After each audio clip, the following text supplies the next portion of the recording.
নজর রাখবো পরবর্তী খবরে। মাধ্যমিক পরীক্ষার অ্যাডমিট কার্ড বৈধ নথি নয়, বৈধ নথি হিসেবে অ্যাডমিট কার্ডকে রাখা হচ্ছে না। গ্রাহ্য করল না নির্বাচন কমিশন। সিইও দপ্তরের তরফে অ্যাডমিট কার্ডকে বৈধ নথি হিসেবে অন্তর্ভুক্তি করে নিয়ে চিঠি দিয়েছিল নির্বাচন কমিশনকে। তবে অ্যাডমিট কার্ড বৈধ নথি নয়, এসআইআর প্রক্রিয়ার জন্য স্পষ্টত জানিয়ে দিয়েছে নির্বাচন কমিশন। মাধ্যমিকের অ্যাডমিট কার্ড বৈধ নথি নয় এসআইআর প্রক্রিয়ার জন্য। এসআইআর প্রক্রিয়াতে যে 12টি নথির কথা বারংবার বলা হয়, সেখানে অ্যাডমিট কার্ডকে বৈধ নথি হিসেবে দেখা হচ্ছে না। গ্রাহ্য করল না নির্বাচন কমিশন। মাধ্যমিকের অ্যাডমিট কার্ড বৈধ নথি নয়। আরো জানবো এই বিষয়ে ফোন লাইনের সঙ্গে রয়েছেন প্রতিনিধি সত্যসুন্দর ভট্টাচার্য। সত্যদা, মাধ্যমিকের অ্যাডমিট কার্ডকে বৈধ নথি নয় বলে স্পষ্টত জানালো নির্বাচন কমিশন।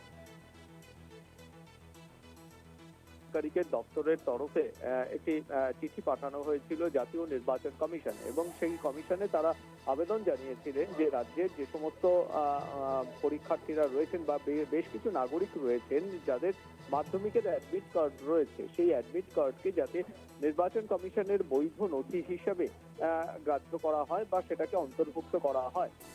পরবর্তী ক্ষেত্রে যেটা জাতীয় নির্বাচন কমিশনের তরফে জানানো হয়েছে যে মাধ্যমিকের অ্যাডমিট কার্ডকে বৈধ নথি হিসেবে গ্রাহ্য করছে না নির্বাচন কমিশন।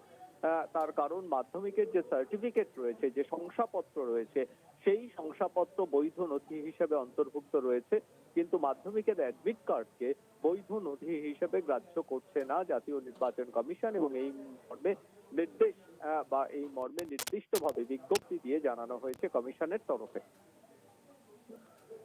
অনেক ধন্যবাদ সত্যদা, ফোন লাইনের সঙ্গে ছিলেন প্রতিনিধি সত্যসুন্দর ভট্টাচার্য। মাধ্যমিকের অ্যাডমিট কার্ড যে আমরা জানতাম যে বৈধ নথি হিসেবে ধরা হচ্ছে, কিন্তু নির্বাচন কমিশন স্পষ্টত জানিয়েছে মাধ্যমিকের অ্যাডমিট কার্ড এসআইআর প্রক্রিয়ার বৈধ নথি নয়।